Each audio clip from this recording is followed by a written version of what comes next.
Capítulo 26. Japão, a festa. Nem a FIFA nem os japoneses podiam imaginar que um Mundial de Clubes pudesse trazer assim, lá do outro lado do mundo, uma torcida tão numerosa, apaixonada e alegre. E tudo foi dando certo, valendo a pena cada sonho, cada sacrifício. Quem lá esteve nunca vai se esquecer. Com o apoio de 15 mil torcedores presentes no aeroporto de Guarulhos a 1h25 do dia 3 de dezembro de 2012, o Corinthians embarca rumo ao Japão. Guerreiro, que com dores no joelho era dúvida, viaja com a equipe com esperança de estar em forma para a grande estreia no dia 12. Depois de uma escala em Dubai, no dia 6 de dezembro, o time desembarca no aeroporto de Nagoya, no Japão. O Mundial de Clubes já começava, com o Sanfrecce Hiroshima, do Japão, campeão da Ásia, enfrentando o Auckland City, da Nova Zelândia, campeão da Oceania, para ver quem enfrentaria o Al Ahly, campeão da África, definindo-se assim o adversário do Corinthians, campeão da América do Sul, nas semifinais. No treino que o Corinthians fez em Nagoya, no sábado, dia 8, cerca de 700 torcedores já deram as caras, sob um sol providencial porque o frio era de 7 graus. No domingo, dia 9, o Monterrey, do México, passa em Toyota pelo Ulsan, da Coreia do Sul, e o Al Ahly vence o Sanfrecce, do Japão, e vai enfrentar o Corinthians. Enquanto isso, quem já dominava e coloria os bastidores desse Mundial era, vamos reconhecer, a torcida do Corinthians.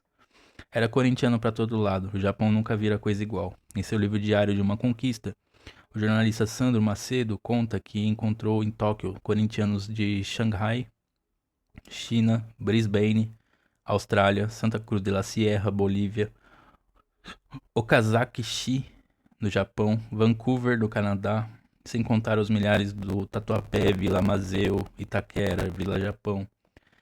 Na porta do Hotel Hilton, onde a delegação do Corinthians se hospedava, uma placa em japonês e português tentava proibir a entrada de torcedores, mas por ali era exibida também uma placa que orgulhosamente dizia: Corintiano, Rowdy and Suffer. Corintiano, maloqueiro e sofredor. Havia corintianos de todas as procedências. Alexandre Batibulli, fotógrafo da Placar e colaborador desse livro, conta que muito o impressionou a presença de corintianos simples. Dava para ver ali gorros que muita chuva e muito sol tinham tomado no Pacaembu.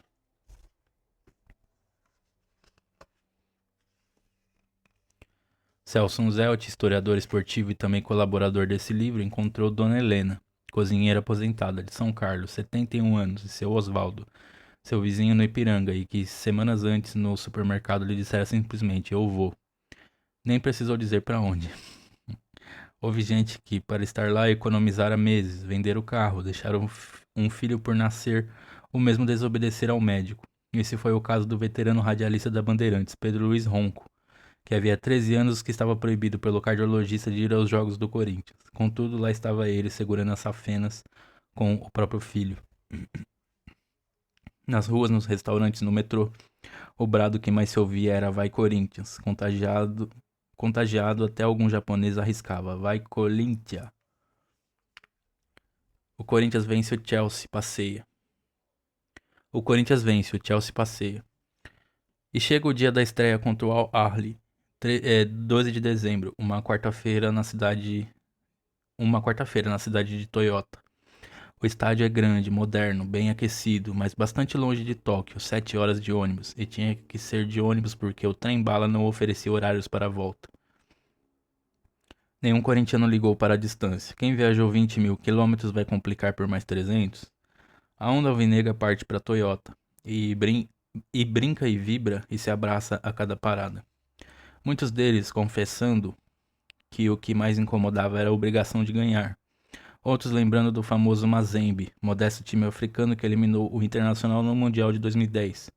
E olha que o Al Ahly, 7 vezes campeão da África e 20 milhões de torcedores, não era nenhum Mazembe. O jogo começa às 19h30, um frio danado, de 2 graus Celsius. Dentre os 31 mil pagantes, 20 mil corintianos se aquecendo no berro. Entretanto, foi joguinho duro, enjoado, indefinido. O Corinthians parecia bem estruturado, consciente, mas não se soltava. Até que Douglas cobre um corner, a bola volta para ele, que, de 3 dedos, manda para a área. Sobem Danilo e Guerreiro, mas Guerreiro é quem cabeceia, 1-0. E o resto também não foi fácil. O Al Ahly veio pra cima. Cássio fez pelo menos 2 defesas memoráveis e Corinthians na final. No dia seguinte, quinta, mais um susto. A tranquila vitória do Chelsea contra o Monterrey. Um passeio dos ingleses. Entraram em campo como quem tinha vencido o Barcelona pela Champions League e jogaram como quem treina, com Davi Luiz reinando no meio-campo. O resultado de 3-1 foi bem assustador, porque podia ser mais. E foi um tal de corintiano ficar se perguntando baixinho: será que vai dar? Cada um catava a esperança onde podia. Alexandre, o fotógrafo da Placar, buscava confiança lá atrás, numa entrevista que Tite dera à revista. Nunca vi tanta confiança e lucidez num treinador. Outros tinham motivos de ordem puramente emocionais.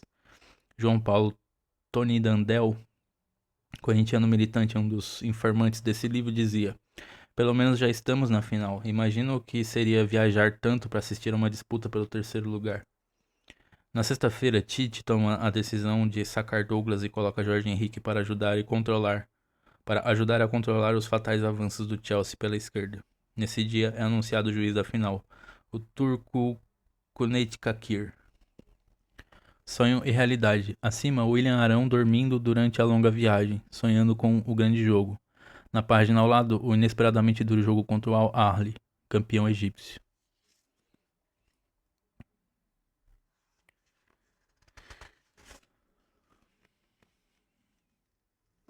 Tóquio em preto e branco. No entorno dos estádios, a alegria dos corintianos, de todas as idades e procedências do Brasil e do mundo, terminou encantando e contagiando os japoneses. O jogo, a festa. No domingo, mal anoitece e um mar negro vai se formando nos arredores do estádio de Yokohama.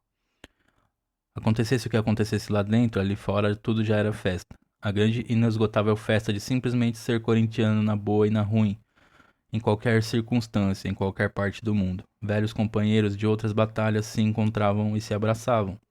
Aqui e ali, faíscas de esperança. Foi nesse estádio que o Brasil foi campeão em 2002. Ou o negócio é aguentar o primeiro tempo. O negócio é aguentar o primeiro tempo. Apoiado no filho, o radialista Pedro Luiz Ronco nem queria pensar no que podia acontecer com seu coração lá dentro. E o jogo, a festa começa. Logo na entrada dos times, os 25 mil corintianos presentes perceberam que o Yokohama já tinha virado um Pacaembu. Um grupo cantava: doutora, não me engano, o Davi Luiz é corintiano. Eles bem sabiam que Paulista de Diadema, o grande zagueiro, havia se declarado corintiano desde criancinha. Enfim, o jogo do século, o jogo da vida. O Chelsea começa melhor, tem as melhores chances, mas nos rápidos contra-ataques o Corinthians consegue impor respeito. Cássio foi se consagrando uma atrás da outra. Num entreveiro na área, lá está ele segurando-se em cima da bola a poucos centímetros da linha do gol, ou tirando com o pé, com as mãos.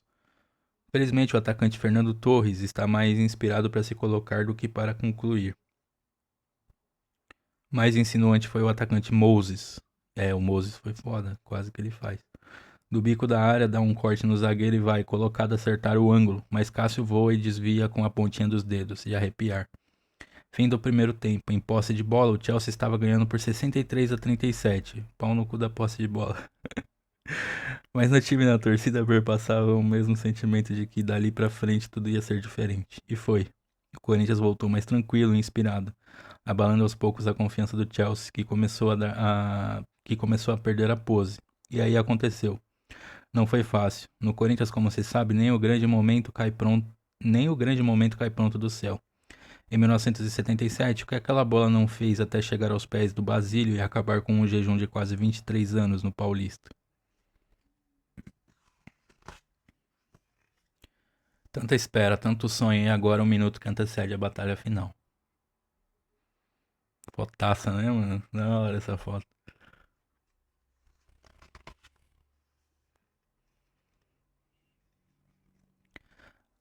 Agora também tinha que ser assim, sofrido, partejado. Alessandro aciona Chicão, que aciona Paulinho, que de calcanhar serve Jorge Henrique, que de cabeça devolve para Paulinho, que não consegue ajeitar a bola, que sobra para Danilo, que dribla Ivanovic e chuta contra Cahill.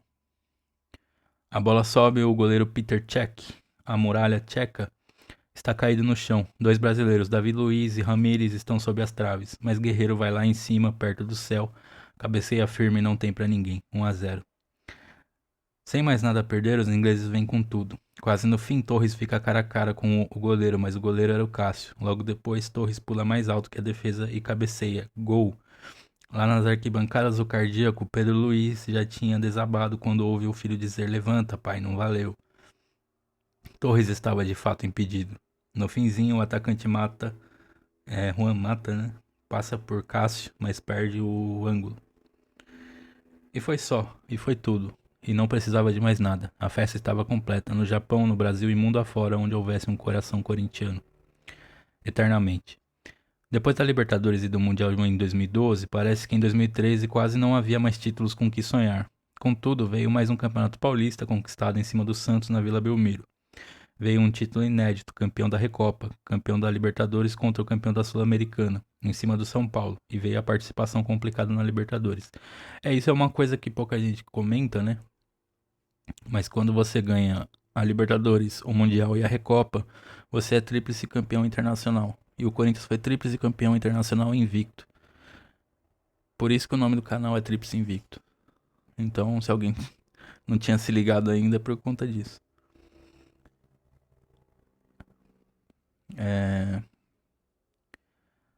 Campeão da Libertadores contra o campeão da Sul-Americana. E aí teve o adendo de ser o São Paulo, né? Em cima do São Paulo e veio a participação complicada na Libertadores. Ou seja, os caras que ficaram enchendo nosso saco a vida inteira é, estavam na foto no momento mais importante das nossas vidas. Um, e veio a participação complicada na Libertadores. Um acidente fatal com um torcedor em Oruro, na Bolívia, resultou num jogo sem torcida como mandante e na proibição de torcida em jogos fora de casa. Para acumular uma eliminação precoce contra o Boca no Pacaembu, fruto de uma arbitragem desastrada e injusta. Eu acho que não é desastrada não, ela foi mal intencionada mesmo. O Amarillo ele foi pago pra não deixar a gente passar, né? O que esperar de um cara que deformou o rosto da esposa com uma frigideira quente? O que esperar de um lixo desse?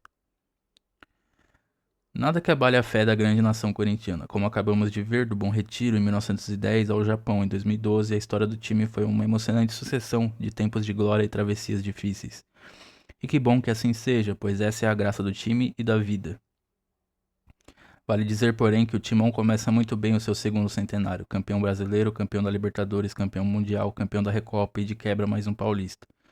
E como se não bastasse, dono de um novo e incomparável estádio. No capítulo 5, vimos como foi longa e acidentada nossa busca por uma casa própria. Um gol para a história. Depois de uma alucinante troca de passes entre Alessandro, Chicão, Paulinho e Jorge Henrique, sobra para Danilo, que chuta. A bola bate no zagueiro do Chelsea, sobe e Guerreiro sobe junto. Gol. Fim de jogo, festa sem fim. Na página ao lado, reservas correm para Tite, mal o juiz apita o final do jogo e o presidente Mário Gobi saúda a torcida.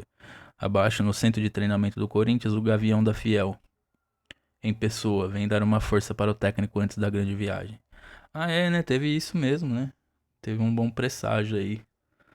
Eu não lembro se era um gavião treinado, não sei, mas apareceu mesmo, né? Eu não tava me recordando disso. E agora ela está lá, pronta para inaugurar a Copa do Mundo no alvinegro bairro de Itaquera. Desde as primeiras obras, regidas com maestria pelo ex-presidente André Sanches, corintianos realizam peregrinações ao seu novo santuário e ficam encantados com o que vem. A grama inglesa já plantada, o imponente vão livre de 1,70 m de 1,70 m na cobertura. A iluminação perfeita, entre as melhores do mundo. E um telão magnífico, acabamentos que incluem piso de mármore em preto e branco, conforto nas arquibancadas e nos vestiários, estacionamento para 2.500 carros. Corinthians campeoníssimo, de casa nova e com novas esperanças. Não é uma boa hora para terminar esse livro? Até que seria, mas é bom lembrar que tudo isso começou há mais de 100 anos e lá no começo surgiu uma pergunta a qual ainda é preciso responder. Será que o Corinthians não é tudo que a gente tem?